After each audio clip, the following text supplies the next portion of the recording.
Al entrevistado de hoy lo conocí porque me mandó un hermoso email de felicitaciones por el podcast. Le agradecí y le pregunté si no quería que lo entreviste. Siempre pienso que si le resuena a alguien lo que acá conversamos es porque también y probablemente tenga un trabajo que podríamos documentar en audio. Esto lo cuento para que me manden miles de emails de felicitaciones y pueda saber quién me escucha y quizás invitarlos a charlar. Ahora sí, vamos al invitado de hoy. Pepe Serra es un diseñador e ilustrador español que trabaja como responsable de innovación docente. Acaba de publicar un libro de creatividad y nos cuenta en esta charla de qué va el libro, por qué se le ocurrió escribirlo y a quiénes les puede interesar. Hablamos de juegos y ejercicios creativos, de darle tiempo al aburrimiento, al silencio incómodo, a los errores y las emociones. Y también nos contó sobre su rol de educador. Mi nombre es Mariana Salgado, esto es Diseño y Diáspora.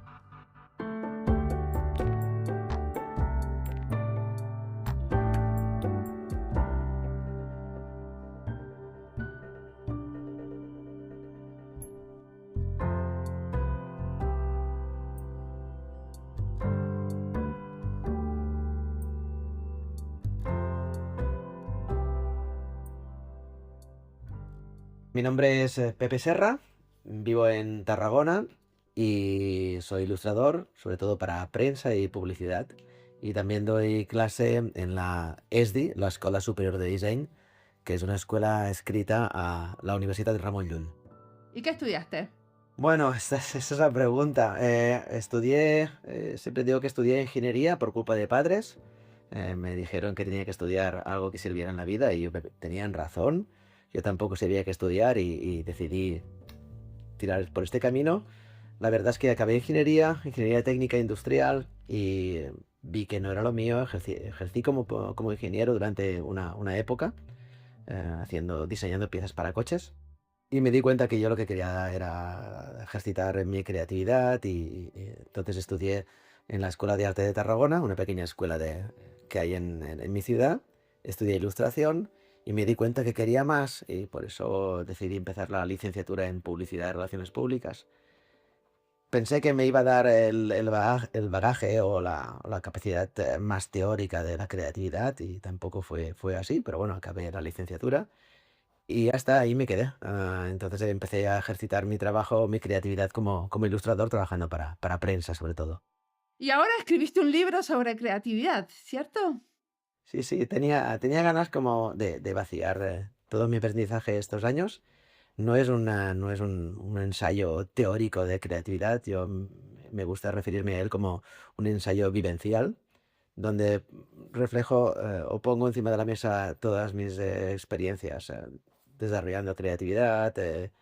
Y nada, lo quería compartir no solo por el aspecto de la creatividad, también por el aspecto docente y cómo el mundo pedagógico me ha ido atrapando y cómo he intentado vehicular la creatividad a través de él. ¿Qué es la creatividad para vos? Al final, esto de la creatividad es muy personal. Obviamente somos creativos bajo nuestra singularidad. Para mí la creatividad sencillamente es unir puntos y darles sentido, ¿no? A veces la gracia de esto es que a veces estos puntos son disonantes entre sí y si somos capaces de unirlos y darles un sentido nuevo, estamos creando. Y de ahí la palabra creatividad, ¿no? Desarrollar algo nuevo donde posiblemente otras personas no lo ven. Ok, ¿cómo se llama el libro? El libro se llama Yo no soy creativo. ¿Y eso es verdad? Bueno, se trata de este juego, ¿no? Es una provocación, al final yo creo que todos somos creativos, ¿no? Esto es lo que nos dice mucha gente, ¿no? Cuando entramos en una clase y el alumno nos dice, no, es que yo no soy creativo, yo no soy creativa, ¿no? Y a veces, obviamente, hay que convencernos de que eso no es así. Al final es una capacidad que es inherente al ser humano, ¿no? Todos somos más o menos creativos. Supongo que a partir de ahí empieza el libro y después intento demostrar que todos lo somos, pero obviamente hay que trabajarlo, hay que experimentar con la creatividad, hay que entrenarla. Y de ahí este ensayo donde intento explicar cómo yo he ayudado a mucha gente a desarrollar sus aptitudes creativas, pero también a investigar, ¿no? Y a tener ese punto de metacognición, ¿no? En mirarse adentro y darse cuenta que sí, que eso que no es cierto, que todos somos creativos, vaya. Bueno, una de las cosas que hiciste es enseñar en el secundario, ¿no? ¿Cómo le dicen ustedes? Sí, esa es la educación secundaria. Sí, sí, sí, exacto. Una de las cosas que hace tu libro es pensar el rol de la creatividad en la educación en general, no solo en la educación en diseño. Sí, exacto. Lo que me he dado cuenta durante estos años, que lo intento reflejar en el libro, es que la creatividad prácticamente es inexistente, o digamos, la enseñanza de la creatividad es prácticamente inexistente en la secundaria, pero también en la universidad y en la primaria, ¿no? Tenemos malentendida la creatividad a veces desde el mundo pedagógico y creemos que creatividad mm, quiere decir enseñar a dibujar, enseñar a escribir, ¿no? Obviamente es muy necesario, pero a veces no prestamos atención en desarrollar el pensamiento creativo, el pensamiento divergente, crear contenido desde la creatividad, ¿no? Y eso que parece tan lógico, me he dado cuenta durante muchos años que no está presente en el sistema educativo, o está muy poco presente. ¿Y qué tendríamos que hacer para hacerlo más presente? Bueno, esa es otra gran pregunta. No lo tengo muy claro. La verdad es que la mejor manera es formar a los profesores y maestros. Si ellos no son conscientes de vehicular la creatividad a través de sus enseñanzas, vamos a provocar que su aprendizaje sea lineal, ¿no? Hasta ahora ha sido así, hasta ahora valía, porque el aprendizaje lineal nos daba una serie de resultados que, bueno, que eran bastante dignos, ¿no? Fíjate que en un proceso lineal puedes llegar a una selectividad, ¿no? Un proceso de acceso a la universidad. La misma universidad enseña linealmente, ¿no? Y es muy adaptable. Pero ahora estamos en un punto donde la inteligencia artificial está apareciendo y entra en contraposición con ese pensamiento lineal. O sea, la inteligencia artificial piensa linealmente mucho mejor que nosotros. Si no somos creativos, no podremos competir con la inteligencia artificial. Y si seguimos enseñando de manera lineal, no creativa, entonces estamos llevando a nuestros alumnos y alumnas a un callejón sin salida. Sí que es cierto que esto se ve muy fácil, pero de momento todo nos lleva hacia el pensamiento lineal, ¿no? Estos exámenes que son puramente memorísticos, ¿no? Obviamente la memoria es muy importante, pero si no empezamos a desarrollar nuestra creatividad y empezamos a utilizar el pensamiento lateral o divergente, no tendremos un futuro claro a nivel profesional. O sea, como uno de los que son la audiencia de tu libro son los docentes, ¿no? En diferentes niveles de la educación, entiendo bien, y otros son los diseñadores y diseñadoras, porque de alguna manera se pueden como reflejar en tu historia personal. ¿Entendí bien? ¿O hay otros más en esa audiencia? Sí, podría ser, pero yo creo que a la vez serán mis grandes detractores, porque los docentes pueden ser más puristas y seguro que sabrán más que yo, porque habrán pedagogos que tendrán un conocimiento de pedagogía mucho mejor que yo, e incluso los mismos diseñadores tendrán más conocimiento que yo. Entonces, yo lo que quiero es hacer reflexionar y que mi libro sea lo más holístico posible.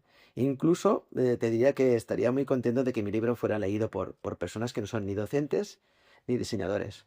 Porque este es el gran reto, ¿no? Si queremos ejercitar la creatividad y llevarla a donde se merece, tiene que ser acompañada por no solamente por profesores y diseñadores, sino también por padres, madres, familiares, acompañantes.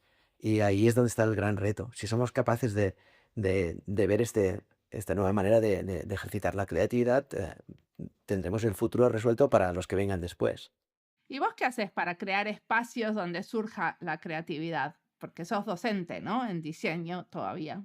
Sí, sí, claro. De momento aún doy 2 horitas de clase, me las he reservado para mí, para mis alumnos. Si no fuera docente, creo que estaría como fuera de lugar y descontextualizado. Para mí es mi gran fuente de información, son mis alumnos, así que necesito dar clases. Y la creatividad sale de todas partes, ¿no? Yo me nutro de muchos puntos. Te diría que el principal y el más extraño y el más difícil es desde el aburrimiento. Necesito aburrirme para poder generar contenido, ¿no? Es algo que parece ¿no? Un contrasentido, una paradoja, pero en esos momentos de aburrimiento es donde el cerebro empieza a buscar crear subterfugios para salir de esa disonancia. Necesita alimentarse de algo. ¿Y cómo haces para aburrirte vos? Bueno, es muy difícil, la verdad. Solo, es el gran problema que tenemos como generacional, casi el hecho de las pantallas hacen que no nos podamos aburrir, ¿no? Si abrimos Instagram, ese aburrimiento se va, pero se va de una manera improductiva, ¿no? Mi gran manera de aburrirme es pasear a mi perra, es ese gran momento de aburrimiento barra diversión, donde no tengo un móvil, me estoy paseando, no me pongo ni auriculares y disfruto del paisaje y ahí es donde empiezan a generarse cosas muy interesantes, ¿no? Cuando hablo de aburrimiento no me refiero a un aburrimiento estático, sino más dinámico.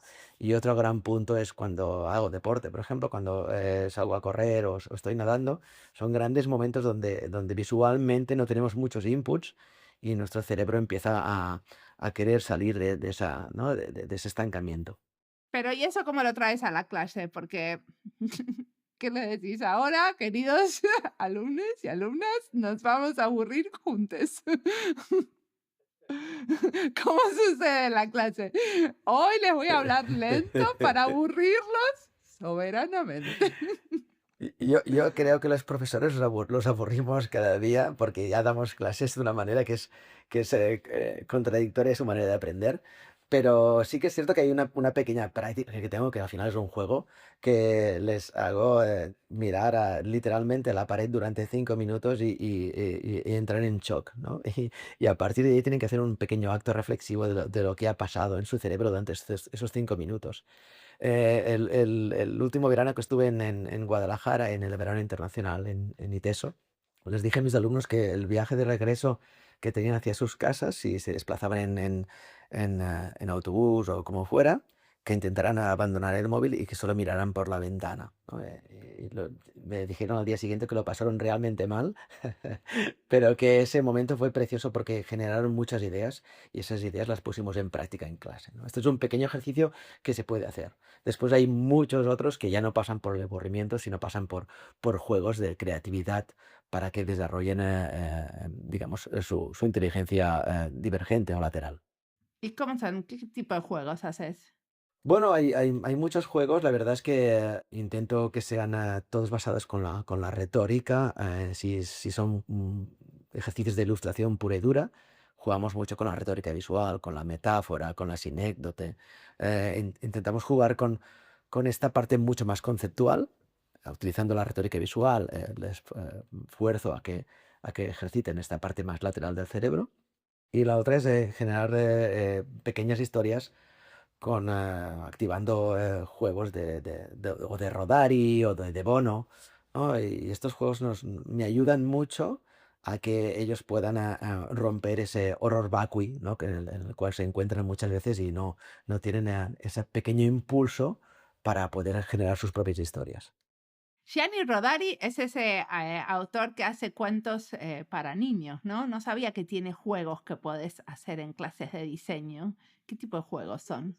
Sí, este nombre me lo estaba reservando para el final, para cuando me preguntaras qué libro recomendaba, pero es un libro fantástico que se llama La gramática de la fantasía, nunca mejor dicho, y es de Gianni Rodari, y me encanta porque en este libro se encuentran pequeños ejercicios, pequeños juegos de cómo generar historias, desde el binomio fantástico, pasando por muchos otros, y es un ejercicio fantástico pasar a través del libro, y es un libro que revisito muchas veces y donde ponemos en práctica sus ejercicios. Gianni Rodari decía algo que me encanta, que puedo compartir con él, no me quiero poner a su altura ni mucho menos, pero decía algo así como que a él no le gustaba escribir, sino sencillamente le gustaba pensar en las historias que iba a escribir, ¿no?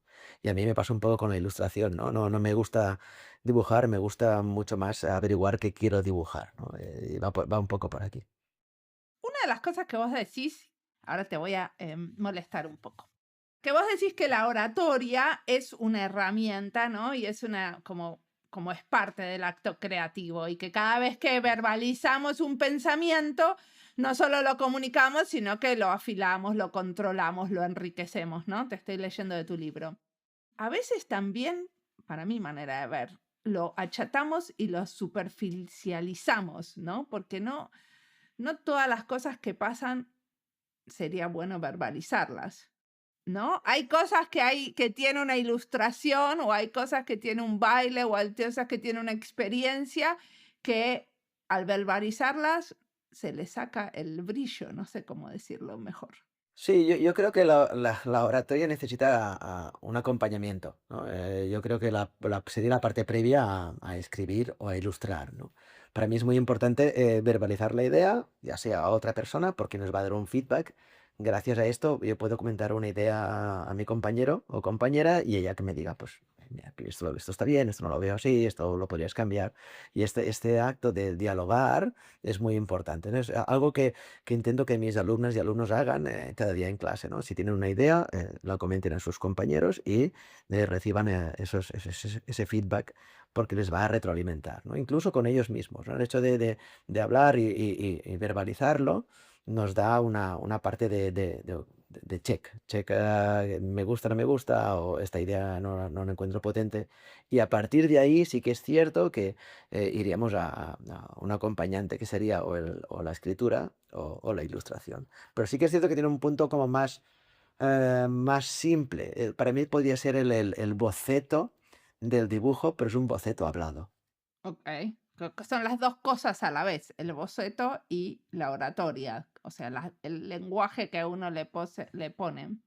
Y sin embargo, no, le damos como, en la educación en diseño, le damos muchísima más importancia a lo material, a lo que termina en el papel, digamos, en tu caso. Sí, sí, sí, pero fíjate también que si lo centramos todo en la creatividad, al final, cómo lo fijamos, como tú dices, ¿no? Como si lo materializamos en letras o en líneas, al final es el cómo, es el resultado final. Pero si nos centramos en la parte más importante, que es el qué, entonces, obviamente tiene que tener una muy buena base. Después ya, obviamente, iremos a la estética, ¿no? Qué forma queremos darle, cómo queremos hacerlo. Pero esa parte del qué para mí es primordial, ¿no? Esa parte conceptual. A lo mejor te digo esto porque soy un ilustrador puramente conceptual, entonces me gusta mucho jugar, ¿no? con la metáfora. Y por eso para mí es tan importante, ¿no? Ver si esa metáfora funciona, si llega a todas partes, si es intracultural. Entonces el resultado final, la estética, me importa relativamente. Y si encima otra vez nos proyectamos al futuro y nos damos cuenta que vamos hacia un mundo donde esa parte resolutiva, si es digital, obviamente, entrará en competencia con la IA, pues para mí es mucho más importante dar un pilar, ¿no? Al final en la universidad intentamos esto, darle un pilar conceptual a todo lo que hacemos o creativo, porque esa parte del cómo irá perdiendo fuerza, excepto que esa parte del cómo sea analógica, que entonces vuelve a recuperarse otra vez. O sea, como si de vuelta volvemos a dibujarlo con la mano, entonces recuperamos la creatividad en el cómo. Bueno, recuperamos la singularidad, creo yo, más que creatividad, ¿no? La creatividad ya está creada la historia que queremos dibujar, entonces si lo hacemos con la mano, volvemos a ser singulares. Si lo hacemos a través de una pantalla, perdemos esa fuerza de singularidad. ¿Y me querés contar algún ejemplo de una ilustración o de un proceso donde vos hiciste una ilustración y te pareció especialmente creativo el proceso? Bueno, será difícil de explicar porque al final la ilustración, si no se enseña, es difícil, pero voy a explicar una ilustración que en clase o cuando la explico en conferencias suele triunfar mucho y encima es súper contemporánea. Es una ilustración que era para una revista política americana que se llama Político. Diría que es como la revista más importante del mundo a nivel de política, una revista norteamericana, como he dicho. Y el artículo hablaba de algo así como que el señor Donald Trump siempre acaba volviendo, y esto era en el año 2021. Yo pensaba, esto no puede ser posible, pero si lo escribe esta gente, pues será así. Recordemos, año 2021. Y entonces me gusta mucho hablar de este caso porque si tenemos al señor Donald Trump y el artículo decía que siempre acaba volviendo, ¿no? Es como ese objeto que tú lanzas y vuelves, ¿no? Y yo si te pregunto, Mariana, ¿qué objeto es aquel que lanzas y vuelves? ¿Cuál sería? ¿Cómo se llama? El boomerang. El boomerang, perfecto, ¿no? Pues ya tenemos el boomerang como una interpretación de ese concepto de ir y volver, ¿no? Pues escogí el boomerang y el señor Donald Trump, pues obviamente si tengo que pensar en colores, pues tengo el naranja, ¿no? Y el amarillo. Entonces, sencillamente lo que hice es dibujar una mano, en este caso con una retórica visual de la sinécdoque, utilicé la mano como la parte del todo, y el boomerang de color naranja y encima le puse una peluca, un pelito amarillo, muy distintivo del señor Donald Trump. Y era esa, si la queréis, la podéis consultar en mi Instagram, y está allí. Y era como el ejemplo perfecto, ¿no? Y encima es como muy divertido porque intento ejemplificar este caso y explicarle a mis alumnos que la ilustración conceptual, a veces, si se dirige bien, si se interpreta bien, si se traduce bien, es tan fácil como esto. Vos en tu libro decís que el silencio incómodo, el aburrimiento, los errores y las emociones son factores que pueden afectar a que aparezca la creatividad. ¿Cómo hacemos para darle más espacio a eso? Que todo eso es lo que tratamos de evitar todo el tiempo, ¿no? El silencio incómodo, el aburrimiento. Es más, incluso recién había un silencio, te tuve que explicar que estoy leyendo las preguntas. Y encima las personas que somos más creativas nos incomoda mucho el silencio por ese aspecto de querer estar, ¿no? Ejercitando el pensamiento continuamente, ¿no? Yo creo que la mejor manera es buscar esas situaciones que nos incomoden. Imagínate, yo creo que todo pasó por aquí, porque al cerebro no le gusta estar incómodo, le gusta estar relajado, no le gusta trabajar, el cerebro es vago de per se. Y entonces, si somos capaces de llevar nuestro cerebro a situaciones incómodas y encima obligarle a trabajar, ese es el gran momento, ¿no? Porque si, como decíamos antes, si el cerebro está aburrido y quiere salir de ese aburrimiento, le ponemos una pantalla delante e incluso un libro, ¿no? Y va a dejar de estar incómodo. Obviamente con el libro va a tener que leer, le va a provocar, ¿no? Más trabajo, va a tener que imaginar esas imágenes que está leyendo, ¿no?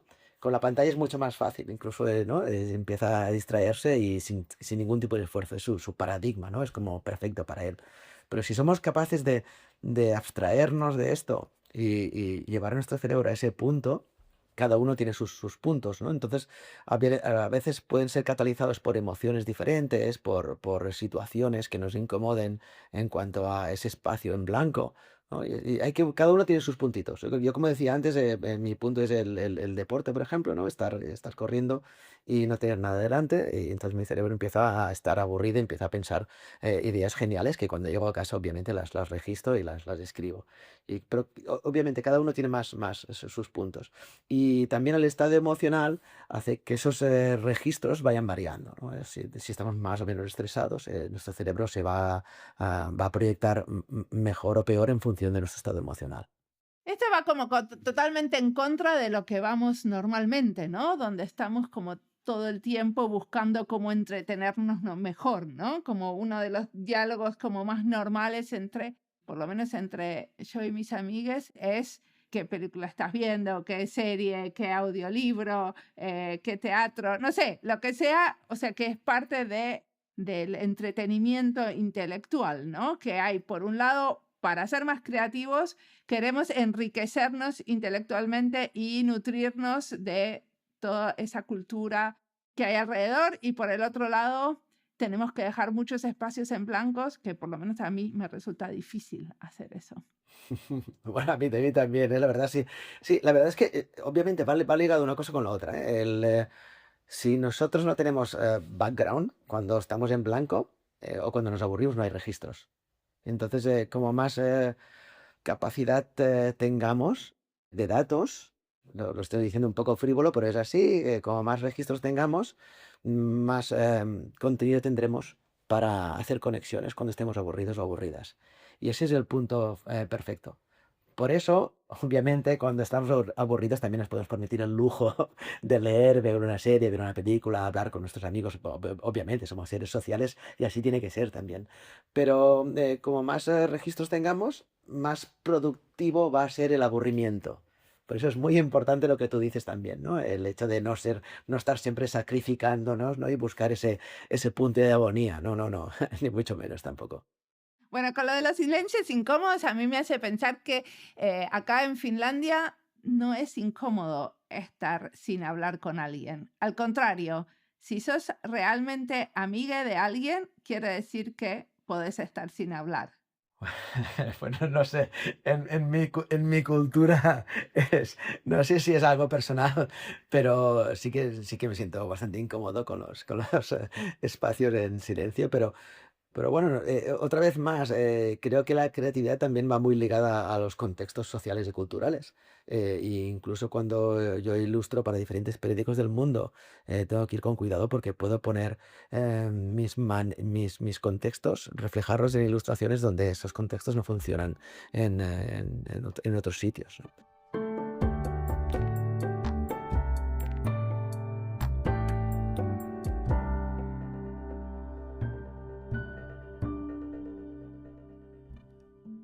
Esta entrevista es parte de las listas Creatividad, España y Diseño, Educación en Diseño y Diseño Gráfico.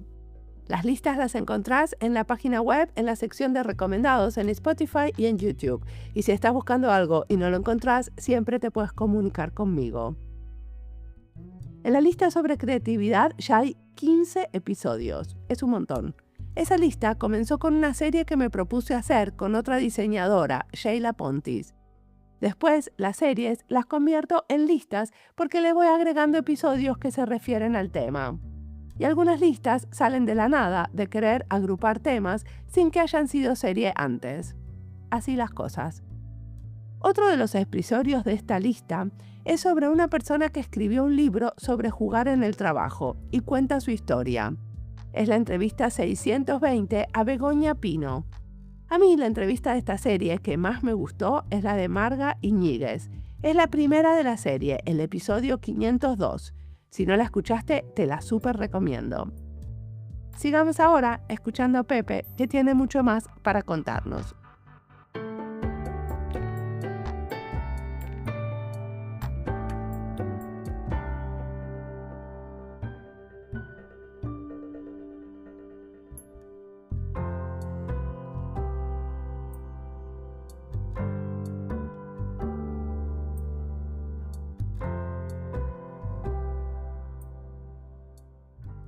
Una de las cosas que decís es que necesitamos como crear condiciones para enseñar creatividad, ¿no? Entonces vos nos contaste de los juegos de Gianni Rodari o de Bono, pero ¿cuáles son esas condiciones? Yo creo que las condiciones tienen que ser, tienen que pasar porque el alumno o la alumna cree su propio contenido. No le podemos llevar no la podemos llevar todo el día de la mano, no hay que, el ejercicio no tiene que ser puramente lineal, tiene que estar condicionado a su propia perspectiva, a su propia singularidad.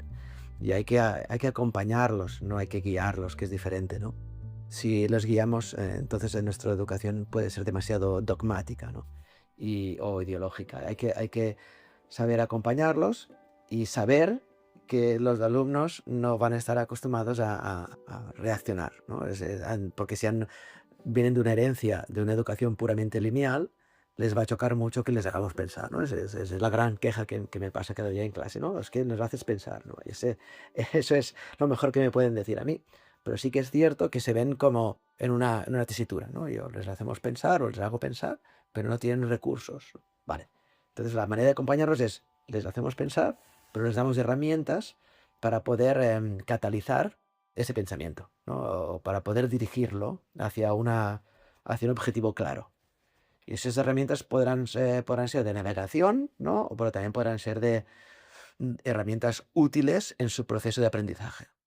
Pero bueno, hay una cuestión en la enseñanza en diseño de que algunas cosas parece que están bien y otras están mal, ¿no? Hay cuestiones de estilos que se ponen de moda. Ahora queremos ser todos un poco japoneses y minimalistas o queremos, ¿no? Ser un poco más cool y entonces un poco más trash y tener una cosa un poco más desprolija. O sea, como hay estilos o maneras que se ponen de moda. ¿Cómo hacemos para que eso no nos limite?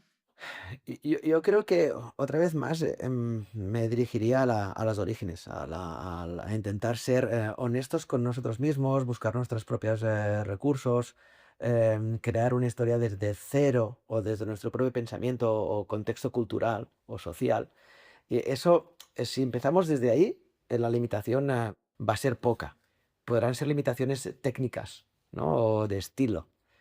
Entonces tampoco hay que prestar mucha atención a las limitaciones técnicas porque si no sabemos resolverlo de una manera, podemos hacerlo de otra manera, ¿no? Y ahí pongo mucho inciso, ¿no? A veces las escuelas de diseño pecamos mucho, centramos nuestros estudios en cómo hacer las cosas, ¿no? Horas y horas de cómo se maneja un Photoshop o un Illustrator. Desde nuestra universidad abogamos que esto no tiene que ser así, sino tiene que ser una herramienta más y tenemos que dedicar horas y horas a esa primera parte, ¿no? Si empezamos a centrarnos en esa utilización de la herramienta, no tiene sentido porque otra vez estaremos yendo hacia un camino lineal que tiene un fin, que es efímero al final, ¿no? Porque ¿hasta cuándo va a llegar un software, ¿no? ¿Hasta cuándo vamos a estar diseñando una botella de plástico con un software si en pocos años lo haremos a través de un prompt, ¿no? ¿Estoy justificando la IA? No, no lo estoy haciendo, pero sí que estamos yendo hacia ahí, ¿no? ¿Tenemos que dedicar muchas horas a saber cómo funciona una máquina de fotografía o cada vez se están simplificando más las cosas? Entonces, cualquier enseñamiento que pase por la técnica pura digital de un software tiene que estar con menos relevancia en los temarios. Y si queremos reforzarlo, podemos ir a la parte analógica.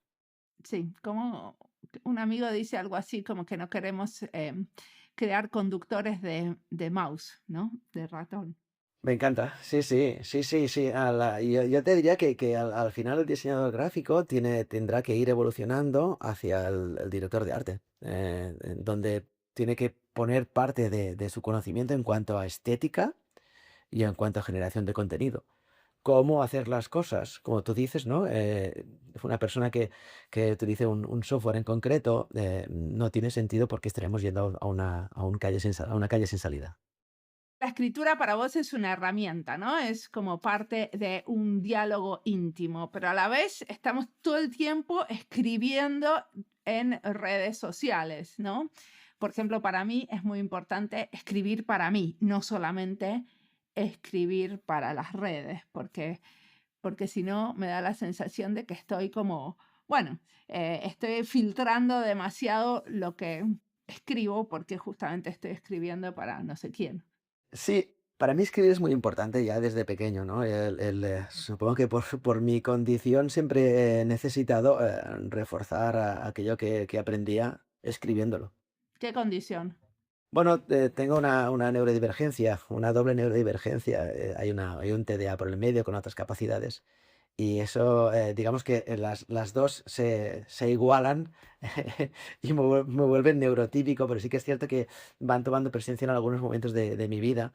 Y es allí donde desde pequeñito identifiqué que necesitaba escribir las cosas o dibujarlas para poder integrarlas, porque si no me distraía fácilmente. Y para mí era muy fácil hacer pequeños resúmenes, pequeñas síntesis gráficas de aquello que aprendía en clase, ¿no? También me quejo en el libro de que me reñían por dibujar, por dibujar en clase. Lo que el profesor no se daba cuenta es que estaba dibujando aquello que me estaban explicando, ¿no? Pero bueno, eso es otro capítulo. Para mí la parte de escritura es importantísima porque si no, no me hubiera permitido integrar la información que recibía. Y ahora lo hago aún mucho más pesar porque no me gusta escribir, lo encuentro muy tedioso y pesado, pero sí que necesito hacerlo para poder no solamente integrar, sino a profundizar en esas ideas que encuentro interesantes. Y es ahí donde empiezo a desarrollar temáticas nuevas o nuevos conceptos. ¿Dibujando o escribiendo? Las dos cosas.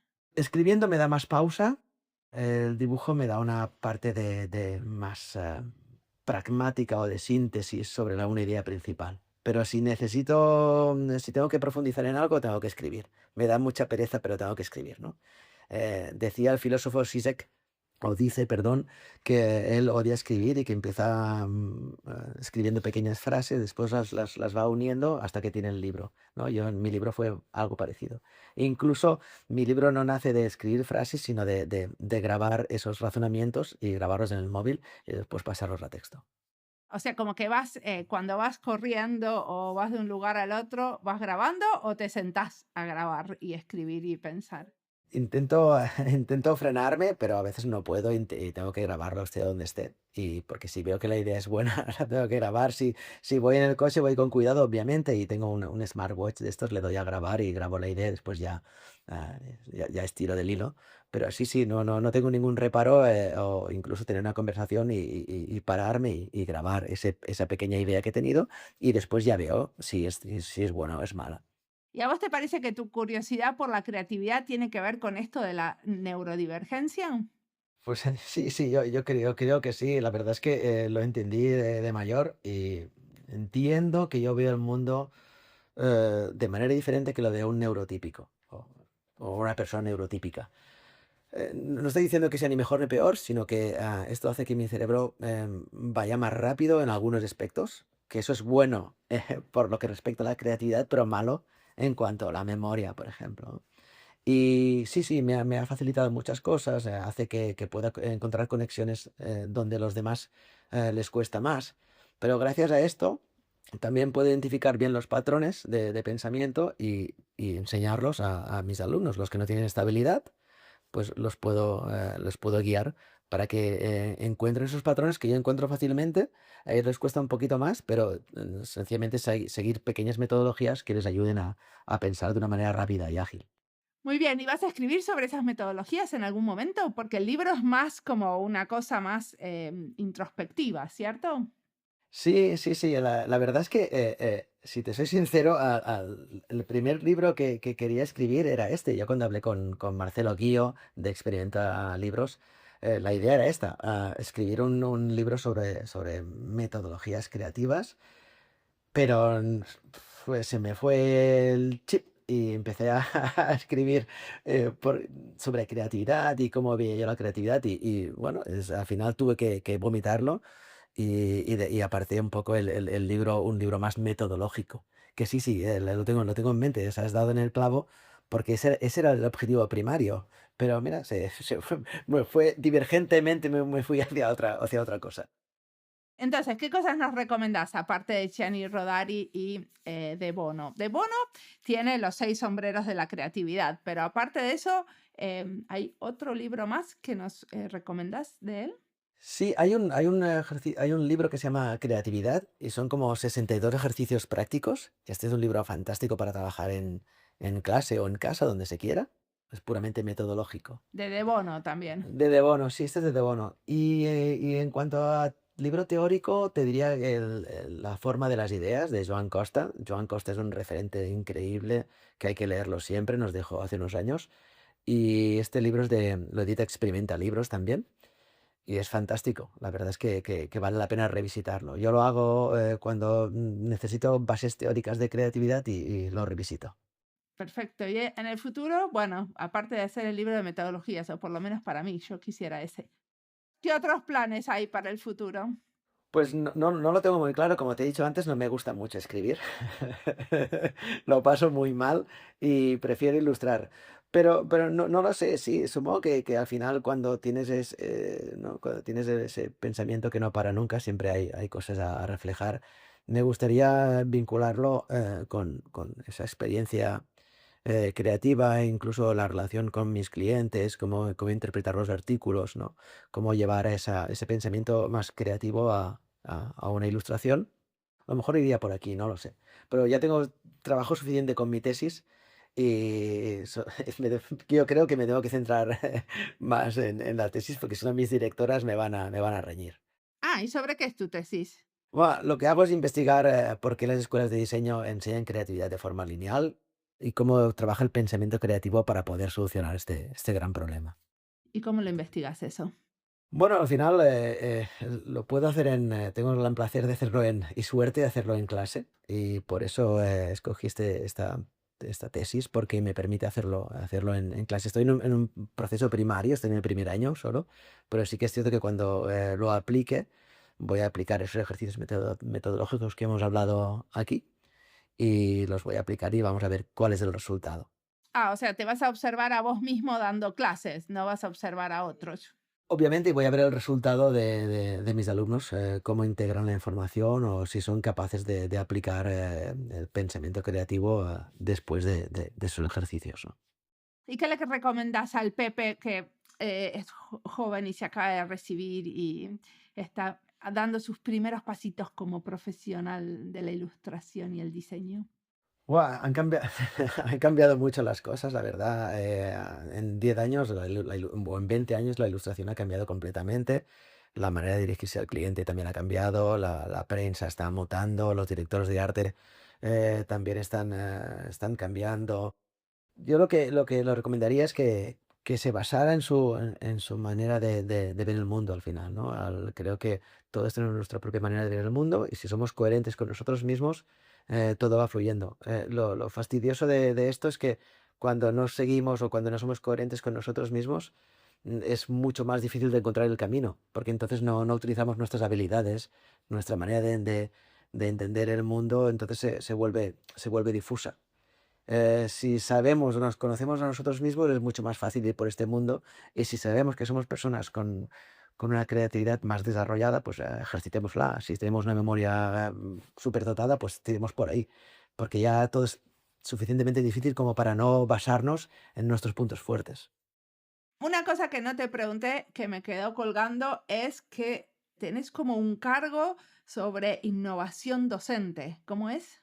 Sí, ahora mismo estoy como responsable de innovación docente y desarrollo de programas en la ESDI, en la Escuela Superior de Diseño. Sí, sí, mi función es esta. Es intentar identificar cuáles son las necesidades docentes para los próximos años, cómo podemos innovar y también identificar cuáles son los futuros másters o posgrados que podemos ofrecer en la universidad y que sean más contextualizados en el momento que vivimos. ¿Y cómo haces para investigar sobre eso? Aparte de escuchar diseño y diáspora, ¿no? Obviamente es una de las grandes, una de las grandes fuentes y no lo digo en broma, lo digo en serio. Y la otra es identificar cómo se está moviendo el mundo del diseño. Porque al final, como te he dicho en este podcast, todos los másters o cursos que pasen por este pensamiento creativo son másters de futuros. Los que están basados en el uso de un software concreto van a sufrir. Entonces, todo lo que pase por artesanía, creatividad y empatía, estos tres puntos, tienen un futuro no asegurado, pero un buen futuro. Entonces, todo lo que esté basado en el cómo hacemos las cosas, podrá tener un futuro, pero más efímero, será mucho más corto. Bueno, pero tradicionalmente el diseño se basó en los cómo, ¿no? Cómo diseñamos para que suceda tal cosa. Ujú. Fíjate que al principio te he hablado de lo que garantiza este recorrido es la artesanía. Obviamente la artesanía tiene implícito un cómo. Cuando digo el cómo efímero es como más basado en los recursos digitales. Porque esos irán fluctuando. No quiere decir que tengan menos recorrido, sino que irán fluctuando y irán apareciendo y desapareciendo. Y en cambio los que están basados en otro registro serán mucho más duraderos en el tiempo. Ok. ¿Y qué tipo de cosas están pensando en innovar? ¿Qué sería la innovación docente en ese? ¿Cómo les enseñás eso? O sea, cómo haces para que los docentes se animen a innovar, ¿no? Bueno, hay como diferentes estrategias que estamos impulsando desde la ESDI. Por ejemplo, estamos por crear un Creative Lab, ¿no? Donde hayan diferentes ejercicios basados en creatividad y cómo desarrollarla, ¿no? Estos ejercicios de pensamiento lateral o divergente. También hay un pequeño laboratorio de Arts and Craft que estamos trabajando para desarrollarlo en el futuro también. Obviamente hay de artesanía por en medio, una de las patas de este futuro, aunque parezca una paradoja, ¿no? Yo creo que va por aquí también. Y en cuanto a másters, hemos lanzado un máster muy interesante, que es el de diseño y creación de contenidos con IA. Yo creo que también será un máster referente. Y en un futuro muy próximo, más próximo que lejano, espero, tenemos pensado un máster en diseño de futuros que nos va a dar esa visualización de hacia dónde vamos. Ok, pero vos decís todo el tiempo que justamente no nos tenemos que basar en tecnologías y en software y sin embargo lanzan un máster de diseño y creación de contenidos con IA. ¿No hay algo contradictorio ahí? Sí, a lo mejor me he explicado mal. Yo creo que estos másters, el contenido de este máster, por ejemplo, irá fluctuando, ¿no? Digamos, su contenido tiene que ser ágil y adaptable. En cambio, un máster basado en costura, por ejemplo, o en patronaje, esa adaptación no tiene, o no, esa agilidad no tiene que ser tan grande. ¿Por qué? Porque va a perdurar más en el tiempo. En cambio, un máster de diseño y creación en contenidos con IA, por ejemplo, cada año se tendrá que revisitar constantemente para que sea adaptable. Eso me refería. No quiere decir que vaya a morir, sino que digamos que va a morir y reproducirse de manera sistemática. Claro, o sea que en realidad lo que están pensando es en nuevos procesos para la actualización de las maestrías. Correcto, sí, sí. De todas maneras, como te he dicho antes, no tiene sentido empezar a crear ahora mismo un máster de cómo usar, o esté basado en cómo se usa el Photoshop o el Illustrator, ¿no? No quiero hacer tampoco desmerecer a Adobe ahora mismo, pero no tendría mucho sentido porque estas herramientas van a caducar. Incluso cómo utilizar una máquina de fotografía, ¿no? Es exactamente lo mismo. Puede estar de manera implícita, pero sabemos que irá fluctuando, ¿no? Muy bien, muchas gracias por la entrevista.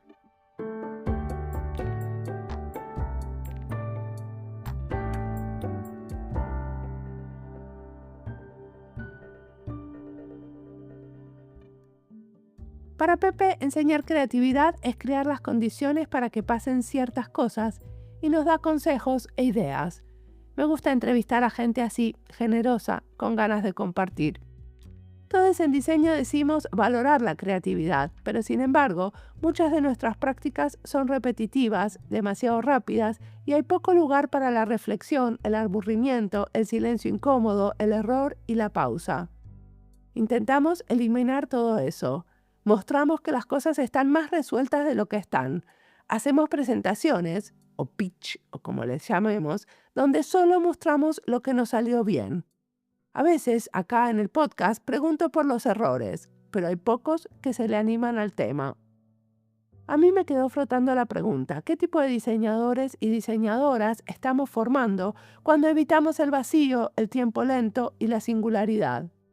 Pero también, ¿qué tipo de ambientes de trabajo? Porque yo diseño con otros que no son diseñadores y en el ámbito laboral también pasa lo mismo. Evitamos el vacío, lo lento y lo singular.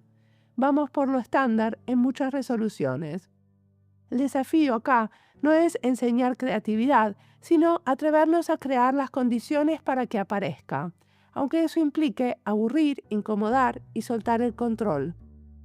En este podcast aparecen ideas como caminar hacia atrás o mirar la pared como nuevos gestos de diseño.